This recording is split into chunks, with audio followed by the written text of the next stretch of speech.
بسم اللہ الرحمن الرحیم نحمده ونصلی ونصلی علی رسوله الکریم اما بعد قال رسول اللہ صلی اللہ علیہ وسلم من كان له سعة ولم يضحي فلا يقربن مصلانا او كما قال علیہ الصلوۃ والسلام۔ میرے واجب الاحترام قابل صد تکریم معزز دوستو،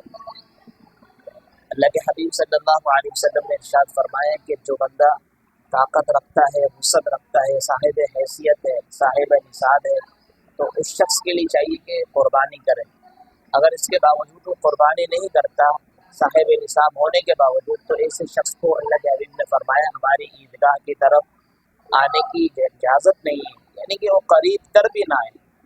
عیدگاہ کے اندر نماز پڑھنا تو دور کی بات ہے، فرمایا کہ ہمارے عیدگاہ کے قریب بھی نہ آئے۔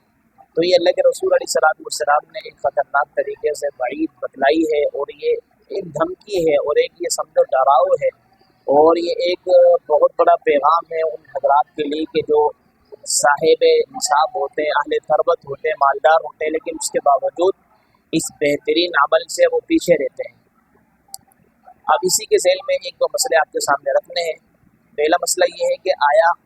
ایک شخص ہی گھر کا جو سربراہ ہو، وہ اپنے جتنے بھی گھر کے اندر افراد ہیں ان کی طرف سے اگر ایک اکیلا ہی قربانی کرے، یعنی ایک حصے کی قربانی کرے، تو آیا ان تمام گھر والوں کی طرف سے یہ قربانی کافی اور شافی ہوگی؟ تو فقہاء کرام اس مسئلے کے بارے میں فرماتے ہیں کہ نہیں بھائی، گھر کے اندر جتنے بھی افراد صاحب نصاب ہیں اور بالغ ہے، عاقل ہے، تو ان ہر ایک کے ذمے اپنے اپنے حصے کی قربانی کا حصہ لازمی اور ضروری ہے، یعنی ہر ایک کے ذمے ہے کہ اپنے اعتبار سے اپنی طرف سے ایک حصہ قربانی کا ادا کرے۔ چھوٹا جانور چاہے تو ایک کرے، اگر بڑے جانور کے اندر چاہے ایک حصہ ڈالے اپنی طرف سے۔ ایسے ہرگز ٹھیک نہیں ہے کہ کوئی بندہ گھر کا سربراہ ہو، وہ اپنی طرف سے ایک قربانی کے اندر حصہ ڈال دے اور وہ سب گھر والوں کی طرف سے کافی اور شافی ہو جائے، ایسے ٹھیک نہیں ہے۔ ہم دنیاوی اعتبار سے اس طرح کی چیز کو کس طرح دیکھتے ہیں کہ اگر دنیاوی اعتبار سے اگر گھر والوں میں سے ایک سربراہ ہے، اس کو بھی بھوک لگی ہے، گھر والوں کو بھی بھوک لگی ہے، لیکن وہ سربراہ صرف 3 روٹی کھا لے اور باقی گھر والوں کی طرف سے کہہ دے بھائی میں نے آپ کی طرف سے کھا لی ہے، 3 روٹی کافی اور شافی ہو گئی، تو کسی بھی اعتبار سے کوئی بندہ تسلیم نہیں کرے گا، عقل مند بندہ، کہ یار یہ کیسے ہو سکتا ہے کہ ایک اس شخص نے 3 روٹیاں کھا لی اور گھر والوں کی طرف سے کافی اور شافی ہو جائے۔ بیا ہی نہیں۔ اسی طرح آپ کو مثال دے کے سمجھا رہا ہوں، اللہ کے حبیب صلی اللہ علیہ وسلم نے بھی فرمایا کہ جو بندہ صاحب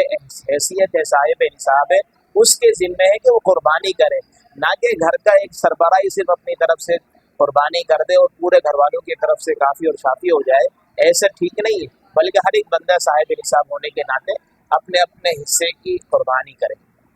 دوسرا مسئلہ یہ ہے کہ آیا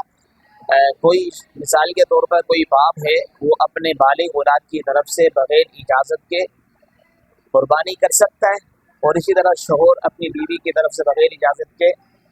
قربانی کر سکتا ہے؟ تو فرمائے کہ عرف میں اگر اسی طرح رواج ہو تو یہ کر سکتا ہے، کیونکہ عموماً بالغ اولاد کی طرف سے ماں باپ کی طرف اجازت ہوتی ہے، اور اسی طرح بیوی کی طرف سے شوہر کو اجازت ہوتی ہے، لہذا اگر کوئی دوسرا شخص کسی اور کی طرف سے واجب قربانی کرنا چاہے تو اس کی اجازت ضروری ہے، بغیر اجازت کے واجب جو قربانی ہے وہ ادا نہیں ہوگی۔ اللہ تعالیٰ بلکہ توفیق عطا فرمائے۔ وما علینا الا البلاغ۔